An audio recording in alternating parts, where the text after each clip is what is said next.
വീഡിയോയിലേക്ക് സ്വാഗതം. ഇന്ന് ഞാൻ അടിപൊളി താറാവ് മപ്പാസിൻ്റെ റെസിപ്പി ആയിട്ടാണ് വന്നിരിക്കുന്നത്.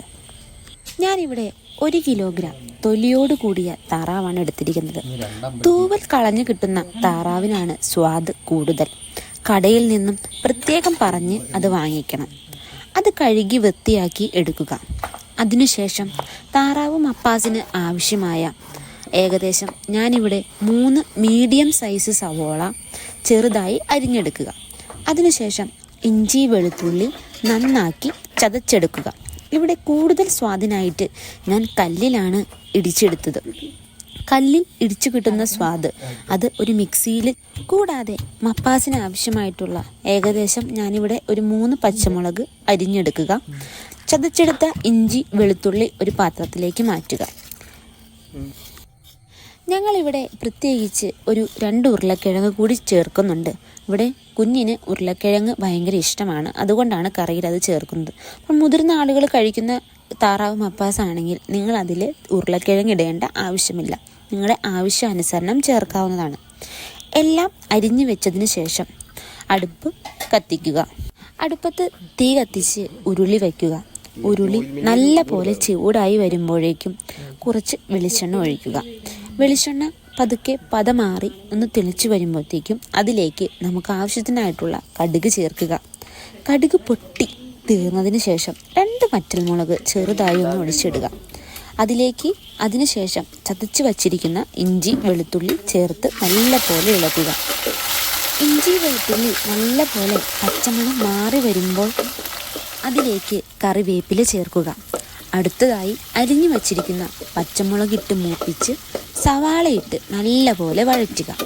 സവാള നല്ല പോലെ ഇളക്കി ചേർക്കുക. സവാള നല്ല പോലെ വഴച്ചാനായിട്ട് കുറച്ച് ഉപ്പ് ചേർത്ത് കൊടുത്താൽ മതി. ഈ ഉപ്പിൻ്റെ കാര്യം പിന്നീട് ഓർക്കണേ. എന്നിട്ട് നല്ല പോലെ ഇളക്കിക്കൊണ്ടിരിക്കുക.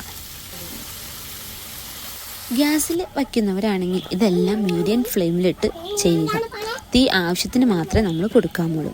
അതിനുശേഷം കറിക്ക് ആവശ്യമായിട്ട് മഞ്ഞൾപ്പൊടി 1 സ്പൂൺ, മുളക് പൊടി 2 സ്പൂൺ, നല്ല നിറത്തിനായിട്ട് ഇവിടെ കുറച്ച് കാശ്മീരി ചില്ലിയും 1 സ്പൂണും കൂടി ചേർക്കുന്നുണ്ട്.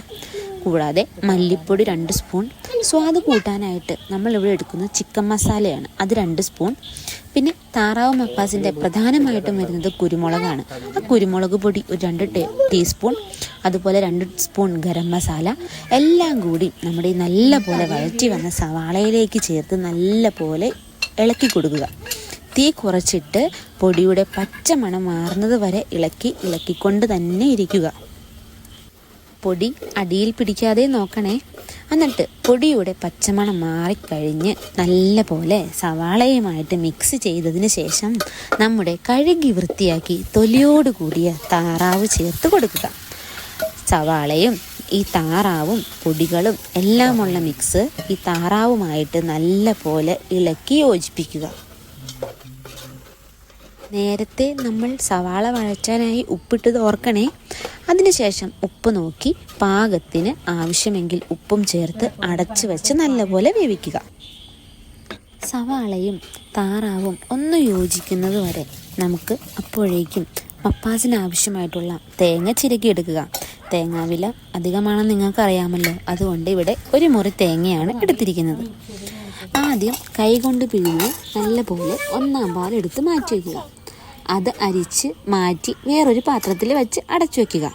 അതിനുശേഷം 2-ാം പാലിനായിട്ട് തേങ്ങ കുറച്ച് വെള്ളം ചേർത്ത് മിക്സിയിൽ നല്ല പോലെ അടിച്ചെടുക്കുക. എന്നിട്ട് നല്ല പോലെ അരിപ്പ് ഉപയോഗിച്ച് അരിച്ച് പിഴിഞ്ഞെടുക്കുക. ഇത്രയും ചെയ്യുമ്പോഴത്തേക്കും നമ്മുടെ താറാവ് ഒന്ന് തുറന്നു നോക്കി നല്ലൊരു മണം വരുന്നുണ്ടാവും. ഈ താറാവിലേക്ക് നമുക്ക് അപ്പോഴേക്കും വെള്ളം ഊറി വരുന്നത് കാണാൻ പറ്റും. ഇനി നമ്മൾ എടുത്തു വച്ചിരിക്കുന്ന ഈ 2-ാം പാലൊഴിച്ച് താറാവ് നല്ല പോലെ ഇളക്കി കൊടുത്ത് മീഡിയം തീയിലിട്ട് അടിച്ച് വെച്ച് ഒരു 3 മിനിറ്റ് വേവിക്കുക. അതിനുശേഷം ഉരുളക്കിഴങ്ങ് ആവശ്യമുള്ളവർ അത് മാത്രം ചേർത്ത് ഒരു നല്ല പോലെ ഇറച്ചിയും ഉരുളക്കിഴങ്ങും വേവുന്നത് വരെ നല്ല പോലെ വേവിക്കുക. കുറച്ച് നേരം കഴിഞ്ഞ് നമ്മൾ ഉരുളക്കിഴങ്ങിൻ്റെയും അതുപോലെ ഇറച്ചിയുടെ വേവും നോക്കിയിട്ട് നമ്മൾ അതിലേക്ക് എടുത്തു വച്ചിരിക്കുന്ന നമ്മുടെ 1-ാം പാല് എടുത്ത് ഒഴിച്ച് ചേർത്ത് ഇളക്കുക. ഒന്ന് തിളച്ച് നല്ലപോലെ വരുമ്പോഴത്തേക്കും അതിലേക്ക് കുറച്ച് കറിവേപ്പിലയും ചേർത്ത് ഉപ്പും നോക്കി നമ്മുടെ പാകത്തിന് ടേസ്റ്റൊക്കെ ആയോ എന്നൊന്ന് ചെക്ക് ചെയ്ത് വാങ്ങി വെക്കുക. ഇതാ ഇത്രയേ ഉള്ളൂ നമ്മുടെ താറാവ് മപ്പാസ്. അത് റെഡിയായി. ഇനി കുറച്ച് കുത്തിരി ചോറും നല്ല ചൂടോട് കൂടിയ താറാവ് മപ്പാസും ഒരു മീൻ വറുത്തതും കുറച്ച് മീനച്ചാറും ഒരു പപ്പടവും ഒക്കെ കൂട്ടി കുഴച്ച് നിങ്ങൾ എന്ത് ചെയ്യുക, കഴിക്കുക. എല്ലാവർക്കും നമ്മുടെ ഈ താറാവ് മപ്പാസ് ഇഷ്ടമായെന്ന് വിചാരിക്കുന്നു. എല്ലാവരും ഈ താറാവ് മപ്പാസ് ഒന്ന് ട്രൈ ചെയ്ത് നോക്കിയിട്ട് അഭിപ്രായം പറയണേ. ഒപ്പം നമ്മുടെ ഈ ചാനൽ സബ്സ്ക്രൈബ് ചെയ്യാനും ലൈക്ക് കൂടി ചെയ്യാനും മറക്കരുതേ.